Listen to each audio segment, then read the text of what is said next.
Привет всем любителям жить вкусно! Если вы ищете рецепт быстрой, простой и очень вкусной творожной пасхи, то вы попали куда нужно. Не за горами один из самых больших праздников – Пасха. Вы наверняка предпочитаете печь куличи и делать пасхи самостоятельно, ведь вкуснее домашнего просто не бывает. Среди моих видео, и ссылки на них я обязательно оставлю в инфобоксе, уже есть 3 видео сдобных дрожжевых куличей, поэтому самое время приготовить и творожную. Многие не берутся за них, потому что боятся термически необработанных яиц, но по моему рецепту масса особым образом заваривается, благодаря чему яйца успевают проготовиться, а пасха получается довольно плотной, но в то же время нежной и даже слегка рассыпчатой. На свое усмотрение вы можете добавить в массу цедру любых цитрусовых, какие-то ароматические эссенции. Я предпочла добавить в пасху немного темного рома. Также можно поменять грецкие орехи на миндаль, на фундук, на кешью, на те, которые вам больше нравятся, или скомбинировать их. А также добавить туда немного цукатов, немного сухофруктов. Все для того, чтобы пасха была максимально вкусной именно для вас. Для себя я делаю, конечно же, рецепт без сахара, но этот рецепт очень универсальный, поэтому сахар в списке ингредиентов будет. Что ж, давайте приступать к приготовлению. Для удобства останавливайте кадр с ингредиентами или скопируйте список из описания к этому видео. В чашу блендера отправьте творог и промытый, замоченный на полчаса в горячей воде изюм.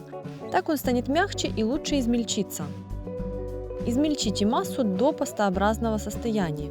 Если у вас нет блендера, необходимо будет протереть творог через сито или же дважды пропустить его вместе с изюмом через мясорубку, установив самую мелкую решетку. По консистенции масса будет напоминать сырковую массу. Растопите в микроволновке или же на плите сливочное масло. Влейте масло к творогу и прокрутите массу до равномерного распределения масла.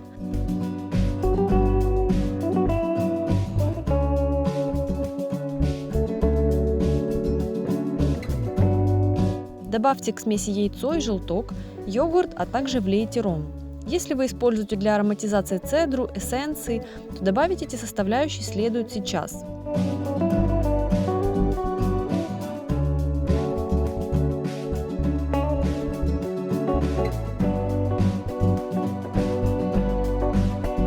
Смешайте до однородности и перелейте массу в кастрюлю.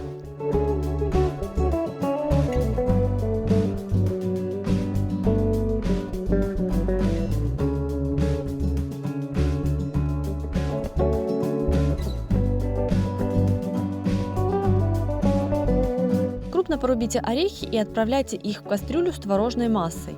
Если вам не очень нравятся крупные кусочки орехов в пасхе, порубите их до более мелкого состояния или же вовсе измельчите блендером до состояния муки. Если вы хотите добавить в пасху цукаты, сухофрукты, нарезать их следует приблизительно до размера изюма и добавить вместе с орехами.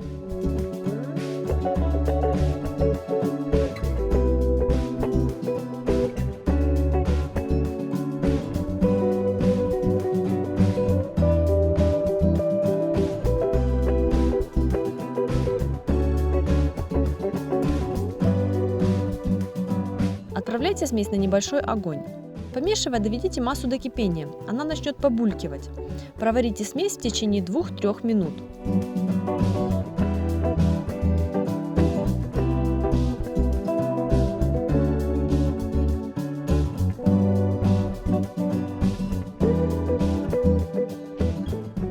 Для приготовления творожной пасхи обычно используют вот такого плана разборные формы. Они бывают пластиковые, бывают деревянные. У меня вот такая вот очень маленькая пластиковая. Но если у вас такой нет, то можно в целом использовать также сито, какой-то дуршлаг. Или же можно взять какой-нибудь вот такого плана пластиковый контейнер, сделать в нем несколько отверстий для того, чтобы был дренаж, чтобы стекала сыворотка. Кроме того, эти формы обычно прокладывают марлей, во-первых, для того, чтобы пасха держалась одним целым куском, чтобы ничего не вылезло в процессе того, как она будет уплотняться. И потом эту пасху очень легко можно будет из этой формы достать. Марлю можно смело заменять агроволокном, можно его простернуть, и оно прекрасно подойдет для того, чтобы проложить пасху. Вылейте массу в форму для пасхи, высланную марлей или агроволокном, накройте свободными краями ткани и установите сверху груз.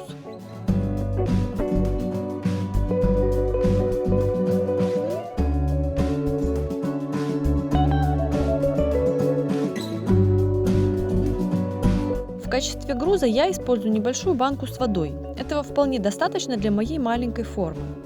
Первое время сыворотка будет уходить особенно активно. Следите за тем, как она уходит, и если необходимо, сливайте ее.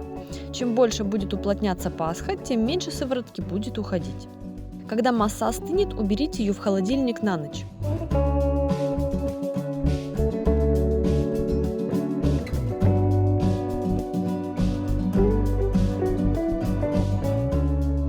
Аккуратно разберите форму и достаньте пасху. Снимите ткань.